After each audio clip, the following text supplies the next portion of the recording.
Hello students, एडुबिला point channel में आपका स्वागत है। आज हम करेंगे क्लास 6 के सोशल साइंस की वर्कशीट नंबर 33। ये वर्कशीट सोशल साइंस ज्योग्राफी की है और इसमें हम लोग अध्याय 7 हमारा देश भारत के भौतिक विभाजन को पढ़ने वाले हैं।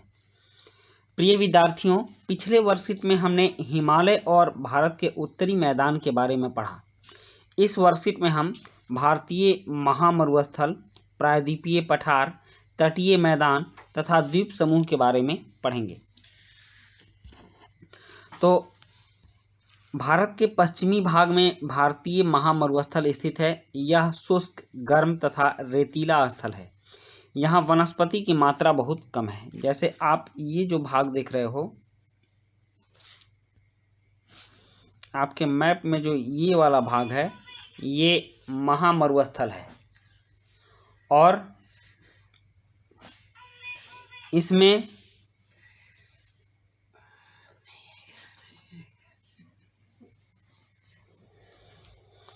यह शुष्क है, गर्म है, रेतीला है, ठीक ना। और यहाँ वनस्पति मतलब पेड़ पौधों की मात्रा बहुत कम है। राजस्थान साइड वाला ये भाग है। और एक चीज़ और ध्यान देने की है कि यहाँ आप एक पर्वत श्रृंखला देख रहे हैं। यह अरावली पर्वतमाला, ये जो है ये अरावली पर्वतमाला है, अरावली।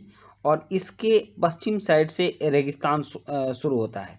चूँकि होता क्या है कि इधर से जब बादल जाते हैं तो ये बादल अरावली पर्वतमाला के इधर ही रह जाते हैं और ये वाला क्षेत्र वृष्टि छाया क्षेत्र हो जाता है, जिस कारण इधर वर्षा कम होती है और इसके वर्षा कम होने से यह क्षेत्र मरुभूमि बन गया है। अब है उत्तरी मैदानों के दक्षिण में प्रायद्वीपीय पठार स्थित है। हमने आपको बताया था पिछले वर्कशीट में कि ये वाला जो क्षेत्र है, ये नदियों वाला क्षेत्र उत्तरी मैदान का क्षेत्र है। यहाँ गंगा, यमुना, ये सिंधु का मैदान है और इधर से ब्रह्मपुत्र का मैदान है। और इस मैदानी भाग में बहुत कृषि होती है, खेती होती है। यहाँ भी एक पर्वत श्रृंखला है, विंध्याचल पर्वतमाला, ठीक। और विंध्याचल पर्वतमाला के दक्षिण में ये वाला जो भाग है, ये प्रायद्वीपीय पठार है। प्रायद्वीप इसलिए है, प्रायद्वीप किसे कहते हैं? जो क्षेत्र 3 ओर से समुद्र से घिरा होता है उसे प्रायद्वीप कहते हैं। तो यह क्षेत्र भी, इसके पूरब में देखिए बंगाल की खाड़ी है और पश्चिम में अरब सागर है और दक्षिण में हिंद महासागर है। तो यह क्षेत्र प्रायद्वीप हो गया। और प्रायद्वीप होने के साथ ही यह पठारी क्षेत्र भी है। और पठारी क्षेत्र आप जानते हैं कि धरती पर इस तरह का जो क्षेत्र होता है यह पठारी होता है। यह अपने अगल बगल के भूमि से थोड़ा ऊंचा होता है और इसके इसका ऊपरी तल जो होता है यह समतल होता है। तो इस तरह से ये पूरा प्रायद्वीप जो है यह पठारी भाग है और इसमें बहुत सारी पहाड़ी श्रृंखलाएं, घाटियां स्थित हैं। जैसे अरावली भी इसी का भाग है।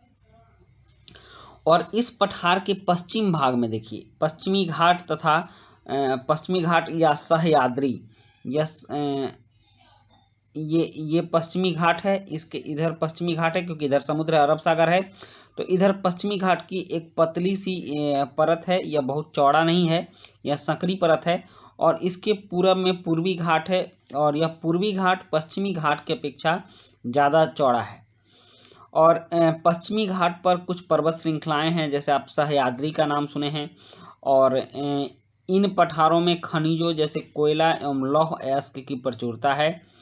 और ये पश्चिमी घाट पूर्वी घाट की अपेक्षा यहाँ कुछ ऊंचे ऊंचे पर्वत हैं, जो जिससे कि नदियाँ जब निकलती हैं तो इधर से पूरब की ओर बहती हैं और बंगाल की खाड़ी में गिरती हैं।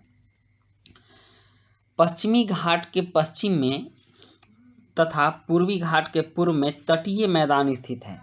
यहाँ आपने देखा है कि पश्चिम घाट के पश्चिम में ये तटीय मैदान है और पूर्वी घाट के पूर्व में तटीय मैदान है। पश्चिमी तटीय मैदान काफी संकरे हैं, मतलब पतला है ये, और यह कुछ चौड़ा है। पूर्वी तटीय मैदान अपेक्षाकृत चौड़े हैं, ये चौड़े हैं और ये वाला संकरा है। वहाँ पूर्व की ओर बहने वाली कई नदियां हैं। यहाँ पूर्व की ओर बहने वाली बहुत सारी नदियां हैं, जैसे ये महानदी हो गई और गोदावरी हो गई, उसके बाद कृष्णा और कावेरी।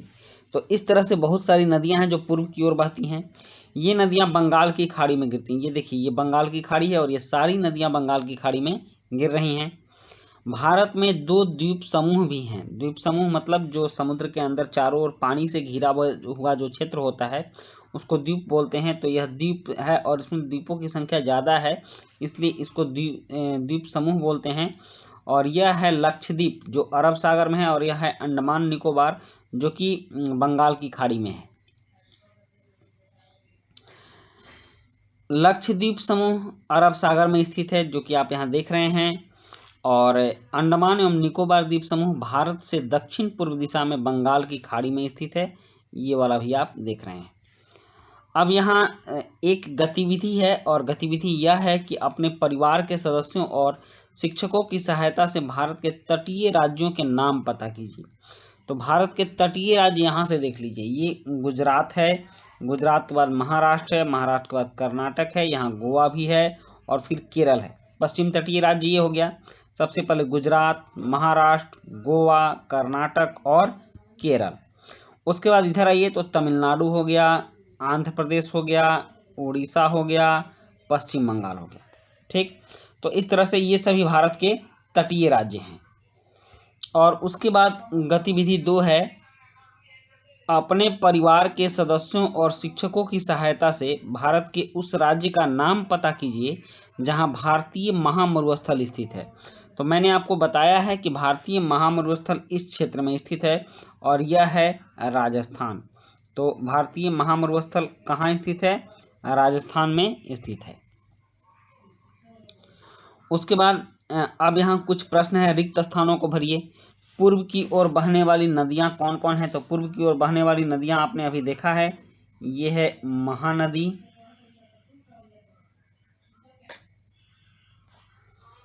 उसके बाद गोदावरी, उसके बाद कृष्णा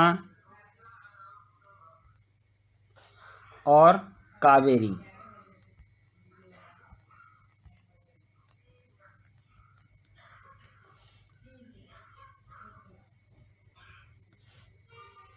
कावेरी, ये नदियां पूर्व की ओर बहती हैं। और उसके बाद लक्षद्वीप समूह डैश में स्थित है। तो लक्षद्वीप समूह अरब सागर में स्थित है। आप इसको लिखेंगे अरब सागर। लक्षद्वीप समूह अरब सागर में स्थित है।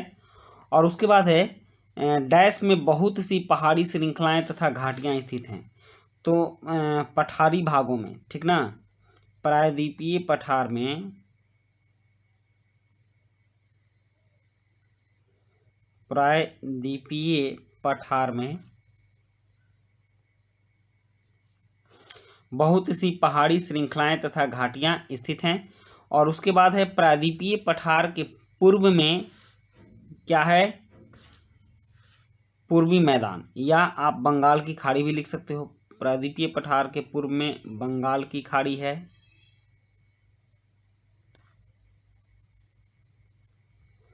या पूर्वी तटीय मैदान भी है। तो इस तरह से बच्चों आपकी ये वर्कशीट कंप्लीट होती है, और इस वर्कशीट में हमें बहुत सारी जानकारियां मिली। मिलते हैं नेक्स्ट वर्कशीट में। Thank you.